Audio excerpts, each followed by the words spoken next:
샬롬 할렐루야. 누가복음 18장 1절에서 9절이요. 예수께서 그들에게 항상 기도하고 낙심하지 말아야 할 것을 비유로 말씀하여 이르시되, 어떤 도시에 하나님을 두려워하지 않고 사람을 무시하는 한 재판장이 있는데, 그 도시에 한 과부가 있어 자주 그에게 가서 내 원수에 대한 나의 원한을 풀어 주소서 하되, 그가 얼마 동안 듣지 아니하다가 후에 속으로 생각하되, 내가 하나님을 두려워하지 않고 사람을 무시하나 이 과부가 나를 번거롭게 하니 내가 그 원한을 풀어 주리라. 그렇지 않으면 늘 와서 나를 괴롭게 하리라 하였느니라. 주께서 또 이르시되, 불의한 재판장이 말한 것을 들으라. 하물며 하나님께서 그 밤낮 부르짖는 택하신 자들의 원한을 풀어주지 아니하시겠느냐? 그들에게 오래 참으시겠느냐? 내가 너에게 이르노니 속히 그 원한을 풀어주시리라. 그러나 인자가 올 때에 세상에서 믿음을 보겠느냐 하시니라. 아멘. 제목은 항상 기도하고 낙심치 말아야 입니다. 우리가 기도하는 것마다 응답받기 위해선 어떻게 해야 할까요? 항상 기도하되 응답이 더디다고 해서 포기하거나 낙망하지 말아야 합니다. 기도 제목에 따라 하나님께서 즉시 응답해 주시는 것도 있지만 응답 받는데 오랜 시간이 걸리는 것도 있습니다. 누가복음 18장에는 과부와 불의한 재판관 비유가 나오는데, 아무리 불의한 재판관이라 할지라도 과부처럼 포기하지 않고 인내하며 간구하였을 때 응답해 준다는 내용이지요. 하물며 가장 좋은 것을 주기 원하시는 아버지 하나님께서 사랑하는 자녀들이 부르짖는 기도에 억지 응답해 주지 않겠습니까? 어떤 도시에 하나님을 두려워하지 않고 사람을 무시하는 아나무인인 재판관이 있었지요. 어느 날 가난한 과부가 그를 찾아와 자기의 원한을 풀어 달라고 애원합니다. 그러나 재판관은 부자가 돈을 쌓아들고 와서 부탁하면 모를까 가난한 과부의 원한이니 안중에도 없었고 무시해 버렸죠. 그런데 하루, 이틀, 사흘 늘 찾아와 자기의 원한을 풀어 달라고 사정하는 것입니다. 불의한 재판관은 과부가 몇 번 저러다가 포기하겠지 했는데 끈질기게 찾아와 귀찮게 하니, 내가 하나님을 두려워하지 않고 사람을 무시하나 그 원한을 풀어주지 않으며 늘 와서 나를 괴롭게 하리라 합니다. 그리고 결국 과부의 원한을 풀어주지요. 예수님께서는 이 비유를 통해서 불의한 재판관도 자기를 귀찮게 하는 과부의 원한을 들어주는데, 하물며 사랑의 하나님께서는 자녀들에게 어떠하시겠느냐라고 말씀하십니다. 누가복음 18장 7절 8절 하물며 하나님께서 그 밤낮 부르짖는 택하신 자들의 원한을 풀어주지 아니하시겠느냐? 저희에게 오래 참으시겠느냐? 내가 너희에게 이르노니 속히 그 원한을 풀어주시리라 말씀하셨지요.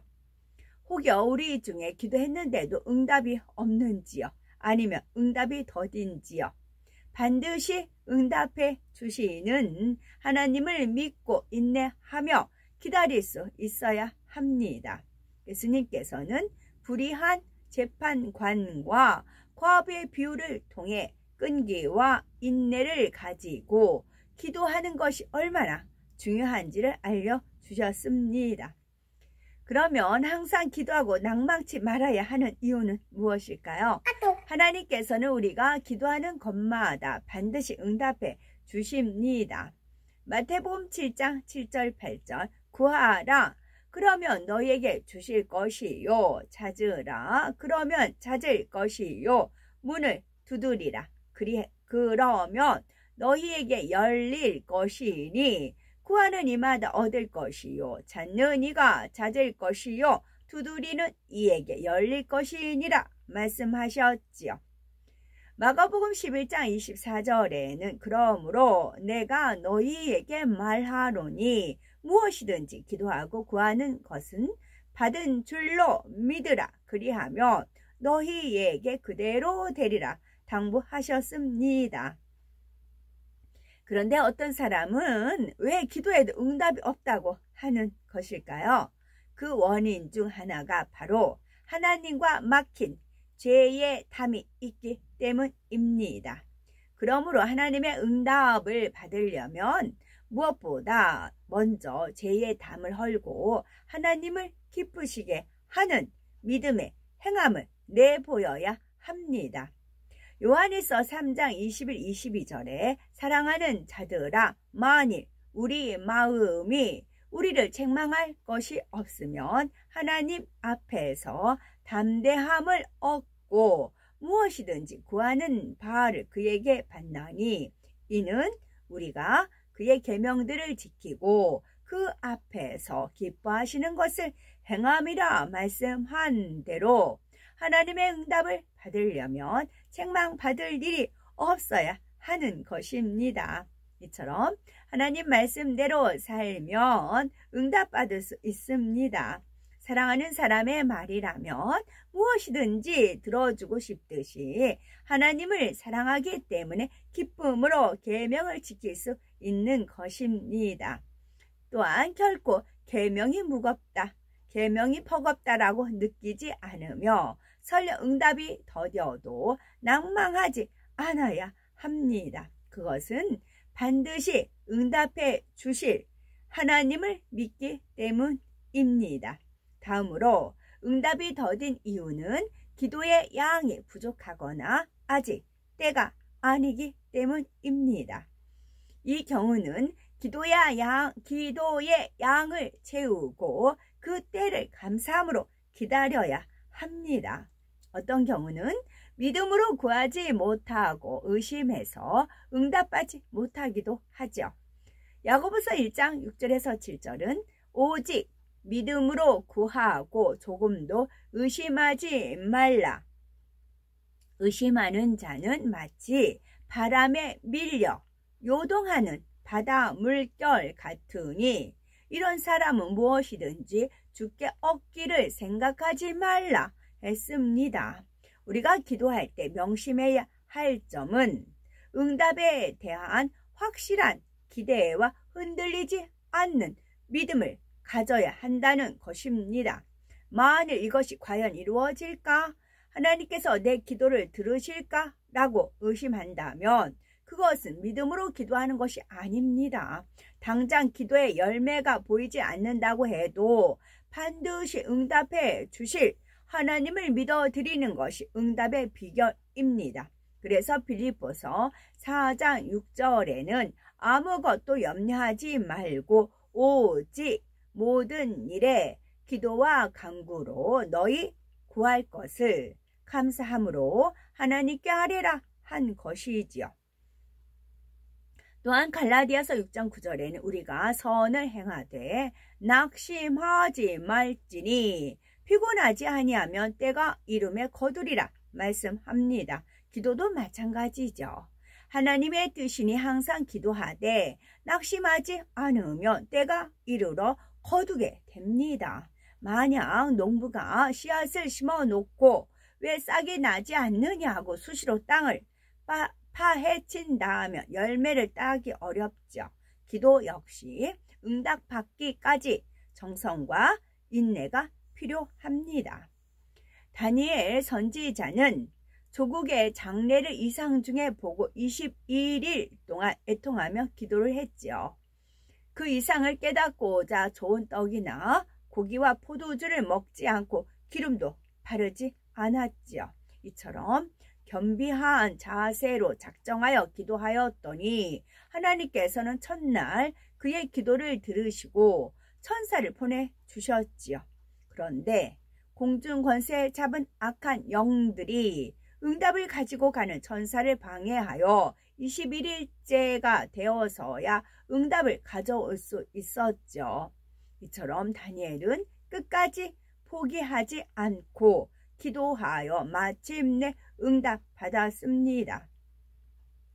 오직 믿음으로 인내를 가지고 기도하면 하나님께서는 도울 자를 보내 응답하십니다. 그러므로 다니엘의 응답을 가져온 천사도 미가엘이 와서 나를 도와주므로 이제 내가 말이래 네 백성의 당한 일을 네게 깨닫게 하러 왔노라 라고 말하는 것을 볼 수가 있습니다.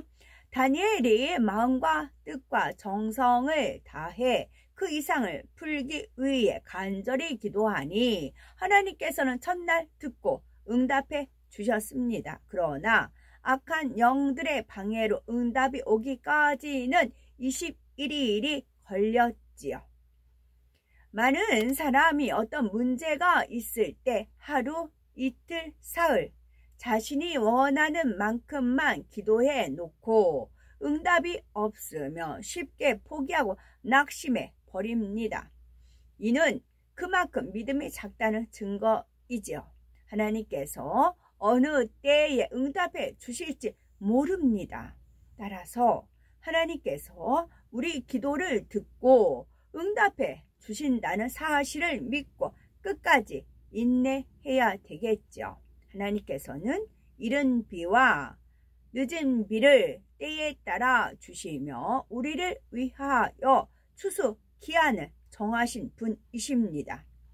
에레미야 5장 24절에 또 너희 마음으로 우리에게 이른 비와 늦은 비를 때를 따라 주시며 우리를 위하여 추수 기한을 정하시는 우리 하나님 여호와를 경외하자 한 대로이지요. 다니엘은 응답하시는 하나님을 믿었기 때문에 인내하며 기도를 쉬지 않았습니다. 만일 응답이 없다고 낭망하고 포기한다면 믿음이 아니었음을 알아야 합니다. 믿음이 있으면 현실을 보지 않고 반드시 응답해 주실 하나님을 바라보는 것입니다. 하나님께서는 반드시 심은 대로 행한 대로 갚아주시기 때문이지요. 야고보서 5장 7절 8절 보라 농부가 땅에서 난 귀한 열매를 바라고 길이 참아 이른 비와 늦은 비를 기다리나니 너희도 길이 참고 마음을 굳게 하라 말씀한 대로 전능하신 하나님께 믿음을 가지고 인내하며 간구함으로 항상 열매 맺고 응답받는 복된 삶을 누리는 우리가 되어야 되겠습니다. 아멘.